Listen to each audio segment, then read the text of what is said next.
Hello दोस्तों, स्वागत है आपका मेरे YouTube चैनल पर जिसका नाम है लर्न हिंदी विद भावना। दोस्तों, आप मेरे चैनल को लाइक, शेयर और सब्सक्राइब जरूर कीजिएगा और अपने कमेंट्स देते रहिएगा। दोस्तों, आज हम पढ़ने जा रहे हैं भाषा, लिपि और व्याकरण, जो कि 6th क्लास का टॉपिक है। वैसे तो ये हर क्लास के लिए यूजफुल है, पर ये बेसिकली मैंने 6th क्लास के लिए बनाया है। तो सबसे पहले हम पढ़ते हैं भाषा किसे कहते हैं। भाषा वह साधन है जिसके द्वारा मनुष्य अपने विचारों का आदान प्रदान बोलकर या लिखकर करता है। मतलब भाषा एक हमारा ऐसा साधन होता है जिसमें मनुष्य अपनी बातों का या अपने विचारों का आदान प्रदान यानी एक दूसरे तक पहुंचाना या एक दूसरे से लेना, उसको बोलकर या लिख करके करता है। आदान प्रदान का मतलब होता है लेना या देना। तो अपने विचारों को एक दूसरे तक पहुंचाना या दूसरों के विचारों को सुनना, तो ये सब हमारे भाषा के अंतर्गत आते हैं। उदाहरण के लिए, राजू शाम से बात कर रहा है, तो राजू बोल करके बात कर रहा है, तो ये हमारी भाषा के अंतर्गत आता है। दूसरा है, नेहा ने रीना को खत लिखा। खत का मतलब होता है दोस्तों पत्र यानी लेटर। तो उन्होंने लिख करके अपने विचारों को व्यक्त किया है, तो इसलिए ये भी हमारा भाषा का ही पार्ट है। दोस्तों, भाषा के हमारे पास दो रूप होते हैं, एक होता है मौखिक भाषा, एक होता है लिखित भाषा। तो मौखिक का मतलब होता है बोलना और लिखित का मतलब होता है लिखना।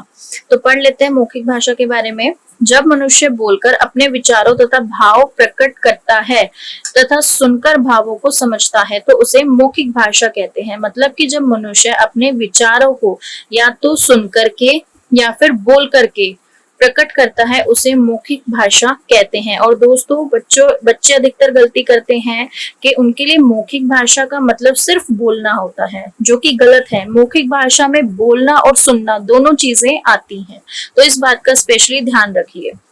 मौखिक भाषा का प्रयोग आपसी बातचीत, वाद विवाद, टेलीफोन, रेडियो, दूरदर्शन आदि के लिए किया जाता है। मतलब हम किसी से बात कर रहे हैं, कोई वाद विवाद कर रहे हैं, टेलीफोन पे बात कर रहे हैं, रेडियो सुन रहे हैं, या दूरदर्शन मतलब टीवी देख रहे हैं, तो उससे भी हमें आवाज आती है, तो वो हमारी मौखिक भाषा है।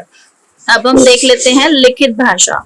जब मनुष्य लिखकर अपने विचारों को प्रकट करता है, उसे लिखित भाषा कहते हैं। इसके अंतर्गत लिखना व पढ़ना आता है। मतलब जब मनुष्य अपने विचारों को लिख करके बताता है, तो उसे लिखित भाषा कहते हैं। और दोस्तों, जैसे मौखिक भाषा में बोलना और सुनना आता है, इसी तरह लिखित भाषा में लिखना और पढ़ना दोनों चीजें आती हैं। इसके उदाहरण हैं, लिखित भाषा का प्रयोग पुस्तकों, पत्रों, समाचार पत्रों, पत्रिकाओं आदि में किया जाता है। मतलब जो हम किताब पढ़ रहे हैं या लिख रहे हैं, कोई भी चीज, समाचार पत्र पढ़ रहे हैं, पत्रिकाएं होती है, मैगजीन, तो ये सब हमारी लिखित भाषा के अंतर्गत ही आता है, क्योंकि लिखना और पढ़ना दोनों ही मौखिक भाषा के अंतर्गत होता है।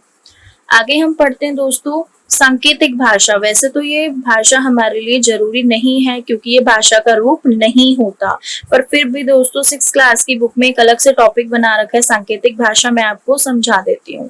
सांकेतिक भाषा वह भाषा है जिसमें किसी चीज को समझाने के लिए विभिन्न प्रकार के हाथों का सहारा, उंगलियों का सहारा, अपने चेहरे के हाव भाव या किसी चीज को देखकर समझना, ये सब सांकेतिक भाषा के अंतर्गत ही आते हैं। सांकेतिक का अर्थ है दोस्तों संकेत देना, किसी को साइन देना, चाहे वो संकेत हम हाथ से दें, चाहे वो उंगलियों से दें, या अपने चेहरे के हाव भाव मतलब एक्सप्रेशन से दें, या फिर किसी चीज को देखकर कोई इशारा करे, तो ये सभी चीजें सांकेतिक भाषा में आती है। इस भाषा में ध्वनि यानी आवाज का प्रयोग नहीं होता, परंतु इस भाषा का प्रयोग हर स्थिति में नहीं किया जा सकता, इसीलिए ये भाषा का रूप नहीं है।